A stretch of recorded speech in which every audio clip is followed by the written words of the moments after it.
राजा मानधाता की कथा वायु पुराण, विष्णु पुराण, ब्राह्मण पुराण, भागवत पुराण, मत्स्य पुराण, वाल्मीकि रामायण और महाभारत आदि ग्रंथों में मिलती है। इन कथाओं के अनुसार इक्ष्वाकु वंशी राजा युवनाश्व सतयुग का अंतिम राजा था।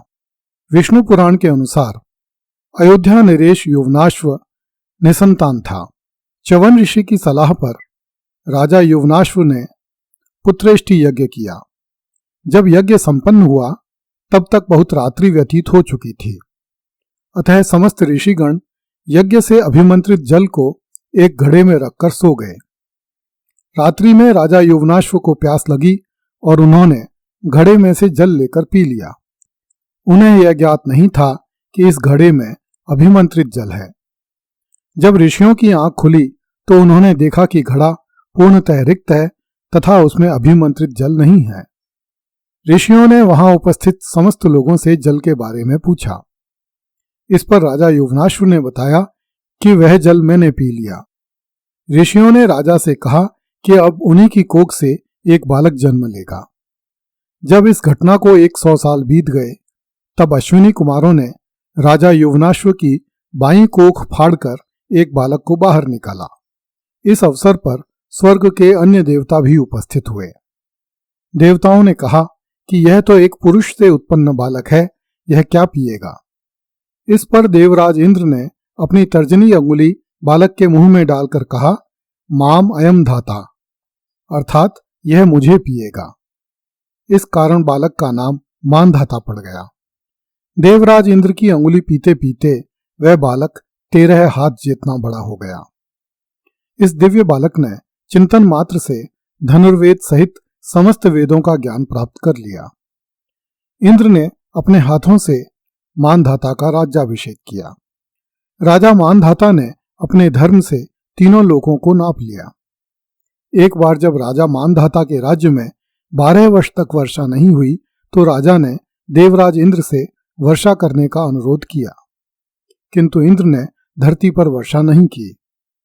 इस पर राजा मानधाता ने इंद्र के सामने ही धरती पर वर्षा करके अपनी प्रजा के प्राणों की रक्षा की। राजा मानधाता ने अंगार, मरुत, असित, गय तथा बृहद्रथ आदि अनेक राजाओं को परास्त करके अपने राज्य का विस्तार किया। राजा मानधाता का राज्य इतना बड़ा हो गया था कि सूर्योदय होने से लेकर सूर्यास्त होने तक सूर्य भगवान जितने प्रदेश में गमन करते थे उतना प्रदेश राजा मानधाता के अधीन था। राजा मानधाता ने 100 अश्वमेध और 100 राजसूय यज्ञ करके 10 योजन लंबे और 1 योजन ऊंचे रोहित नामक सोने के मत्स्य बनवाकर ब्राह्मणों को दान दिए। राजा मानधाता ने दीर्घ काल तक धर्म पूर्वक राज्य करने के उपरांत भगवान विष्णु के दर्शनों के निमित्त घनघोर तपस्या की।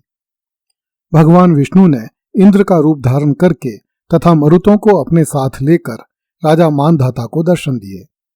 राजा ने कहा, अब मैं राज्य त्याग कर वन में जाना चाहता हूं। इस पर भगवान विष्णु ने राजा मानधाता को क्षत्रियोचित कर्म का निर्वहन करते रहने का उपदेश दिया तथा मरुतों सहित अंतर्धान हो गए। ब्रह्मांड पुराण के अनुसार राजा मानधाता विष्णु के मनुष्य अवतार थे। कुछ पुराणों में आई कथाओं के अनुसार वे महाराज युवनाश्व और महारानी गौरी के पुत्र थे। यदुवंशी नरेश शशबिंदु की राजकन्या बिंदुमती राजा मानधाता की रानी थीं, जिसे चैत्र रथी भी कहते थे। रानी बिंदुमती से मुचकुंद, अंबरीश और पुरुकुत्स नामक 3 पुत्र और 50 कन्याएं उत्पन्न हुई। विभिन्न पौराणिक कथाओं के अनुसार राजा मानधाता की 50 पुत्रियों का विवाह सौभरी नामक ऋषि से हुआ था। सौभरी ऋषि ने अपने योग बल से अपनी पत्नियों के निवास के लिए स्फटिक के महल बनवाए तथा उन महलों में सब प्रकार के सुख संसाधन उपलब्ध करवाए। सौभरी ऋषि अपने योग बल से अपनी समस्त पत्नियों के साथ कुछ न कुछ दिन अवश्य व्यतीत करते थे। इन राजकन्याओं से सौभरी ऋषि को 150 संतानें प्राप्त हुईं। एक पौराणिक कथा के अनुसार राजा मानधाता संपूर्ण पृथ्वी को जीतकर स्वर्ग भी जीतना चाहते थे।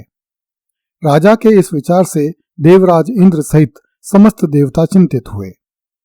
उन्होंने राजा मानधाता को आधे स्वर्ग का राज्य देना चाहा, परंतु राजा मानधाता ने आधे देवलोक का राज्य स्वीकार नहीं किया।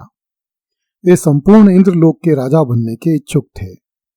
देवराज इंद्र ने कहा, हे राजन, अभी तो संपूर्ण पृथ्वी भी आपके अधीन नहीं है। मधुवन का राजा लवणासुर आपका आदेश नहीं मानता और आप संपूर्ण देवलोक पर आधिपत्य मांग रहे हैं। देवराज का यह उपालंब सुनकर राजा मानधाता लज्जित होकर मृत्युलोक में लौट आए।